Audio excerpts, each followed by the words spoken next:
이번에 제가 소개해드리고 싶은 작품은 H2라는 작품입니다. 요거는 제가 대학교 가서 20대 때 보게 된 작품인데요. 아다치 미츠루라고 하는 작가의 작품이에요. 굉장히 유명한 작가고, 제가 원래 이런 만화체, 그림체를 좋아했던 것 같아요. 등장인물들의 어떤 부드러운 선이라든가 둥글둥글한 눈이라든가 코가 좀 생략된 그림이라든가 얇은 입술 이런 그림들이 아다치 미츠루 작품을, 그 중에서도 러프, 터치, 그 다음에 최근에 나왔던 크로스게임이라든가, 저는 H2가 저한테는 제일 정서적으로 맞는 것 같아서 오늘 소개해 드리려고 합니다. 첫 번째, 제가 H2를 좋아하는 이유는 굉장히 만화답기 때문이에요. 요즘 최근에 이제 또 인기를 끌고 있는 만화들은 대사가 엄청나게 많아지거든요. 그래서 지적인 설명도 많이 들어가고, 역사적인 내용이 있는 만화는 그런 거에 대한 배경 설명도 많이 들어가고, 학습 만화는 말할 것도 없고 대사가 굉장히 많아졌어요. 어떤 추리 소설, SF 같은 만화들은 상황 설명과 그 논리적인 흐름을 따라가야 되기 때문에 독자에게 굉장히 많은 대사 정보를 많이 넣어요. 그래서 컷마다 그림 대비 대사, 인물들의 말이 굉장히 많습니다. 그런 만화들도 물론 장점이 있지만, 전 만화는 역시 그림이 굉장히 중요하고, 그림으로써 정서와 감정을 전달하는 내용, 정보를 전달하는 게 굉장히 중요하다고 생각하고, 일본 문화 특유의 그런 고맥락의 대화들, 반전을 주는 대사들, 이런 것들이 굉장히 문학적인 성격이 좀 짙다, 어떻게 보면 약간 시적인 대사라고도 할 수 있고요. 근데 그런 것들이 약간의 유머를 더해서 들어가는 거예요. 예를 들어서 처음에 이제 시작할 때 주인공인 쿠니미 히로가 팔꿈치가 굉장히 안 좋다는 진단을 받아서 그 중학교에서 야구부가 없는 고등학교로 진학을 하면서 이 이야기가 시작돼요. 그러니까 원래는 라이벌인 히데오랑 같은 학교로 진학해서 전국대회 우승은, 갑자원 우승을 하는 건데, 그게 이제 처음에 이제 갈라지게 되는 원인이 돌팔이에 의해서 잘못된 진단을 받아서 다른 학교로 가게 되는 거죠. 야구를 못하게 됐다고 하니까 이제 자기 글러브라든가 야구용품들 다 태우는 거죠. 태우는데 이제 되게 이제 철없는 사람으로 나와요. 그 주인공 쿠니미 히로의 아버지가, 야, 너 뭐 태우는 거냐? 쿠니미 히로의 엄마가 얘기했나? 너 뭐 태우냐? 그랬더니 내 청춘을 태우고 있다, 이렇게 얘기를 해요. 그러니까 아버지가, 야, 네 방에 있는 야한 잡지나 태워, 그런 거 태우지 말고. 그랬더니 쿠니미 히로가, 그건 내 목숨이야, 이렇게 얘기를 하는 이런 대사들, 반전을 치는 대사들이 굉장히 웃음이, 실수가 나오게끔 하는 대사들이 많이 있어요. 유머를 불러일으키는 대사뿐만 아니라 그게 이제 감정을 건드리는 대사들이 있어요. 그래서 처음 쿠니미 히로가 코가 하루카라고 하는 또 다른 여자 주인공이죠. 그 센가와 고등학교에, 야구부가 없는 고등학교에서 동호회를 운영하고 있는 그런 여학생, 나중에 매니저가 되지만, 그래서 둘 사이에 어떤 공통된 감정을 건드리는 대사예요. 이 학교에는 야구부가 없어요. 그건 알고 계시나요? 이런 대사들. 두 사람이 작품이 진행되는 과정 내에 계속 이야기를 해요. 대신 야구를 좋아하는 동호회는 있어요. 그러니까 첫 만남을 계속 회상할 수 있는 그런 대사들, 그런 감정을 좀 건드리는 대사들이 있죠. 그리고 팬들이라면 다 아시겠지만, 요 H2의 챕터별 제목들이 그 챕터에 들어간 내용에 대사로 반드시 들어가요. 그것도 찾아보는 재미가 있으실 것 같고, 예를 들면 이런 거죠. 경기장은 안 보여주고, 네, 땅이라고 하는 소리가 나고, 공이 하늘을 향해 날아가요. 그러면 주인공인 히로가 노다 아츠시라고 하는 또 한 명의 주조연급 인물이 있는데, 소리 좋네. 그러면 히로가 술집 아들이야, 이렇게 얘기하는 거죠. 히데오가 이제 술 만드는 집의 아들이니까 주인공이, 이런 식으로 배경과 맥락을 모두 제거한 채 그 인물들과 독자들만 알 수 있는 고맥락의 대사들 던지는 거예요. 그래서 그 상황을 알고 있는 사람만 다 아는 거죠. 소리 좋네. 술집 아들이야.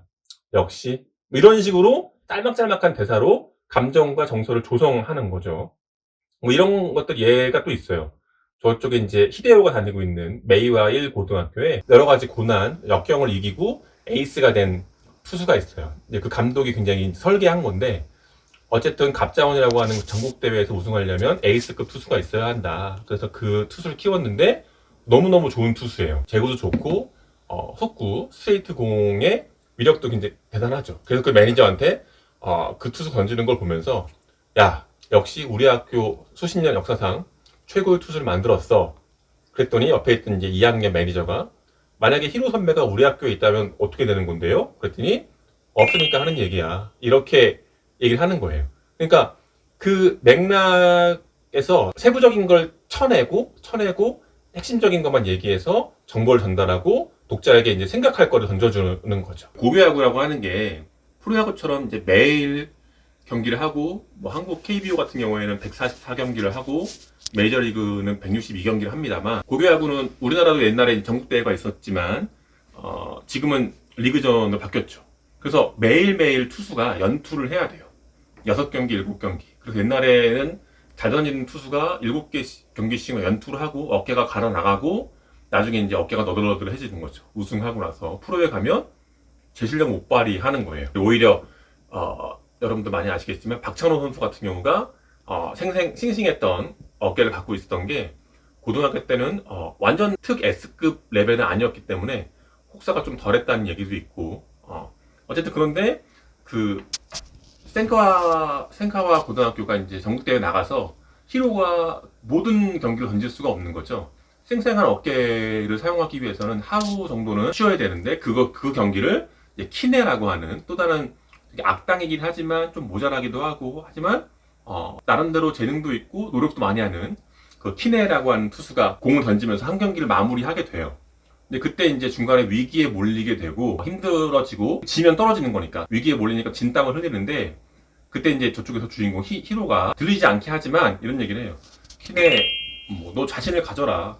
너는 네가 생각하는 것보다 훨씬 더 좋은 투수니까 자신감을 가져. 그리고 노다는 네가 생각하는 것보다 훨씬 더 좋은 포수니까 노다를 믿고 던져라. 이런 식의 대사들. 그리고 그 코가 하루카가 히로를 만났을 때부터 나오는 캐릭터가 굉장히 실수투성이고 뭔가 깜빡깜빡하고 막 그런 모습이에요. 굉장히 사랑스러운 캐릭터긴 한데 굉장히 부잣집의 딸이기도 하고 순수하기도 하고 배려심도 많고 이런 캐릭터인데 뭔가 실수가 많고, 그리고 좋아하는 남자들마다 형편없는 애들이 나와요. 정신병자 같기도 하고 나르시시스트 같은 남자애들한테 끌리기도 하고 막 이래요. 자기도 그렇게 고백을 해요.